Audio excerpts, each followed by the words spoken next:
installing the dropouts.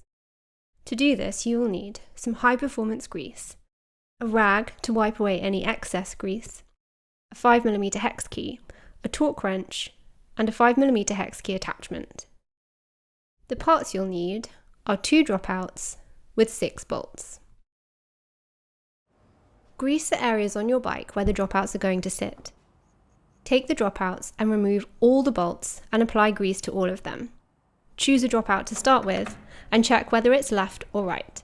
Then with a 5mm hex key, loosely screw one bolt into place. Repeat with the 2 other bolts, then tighten all 3 fully to 14 to 17 Newton meters. Then repeat on the other side with the other dropout. And definitely remember to wipe off all excess grease.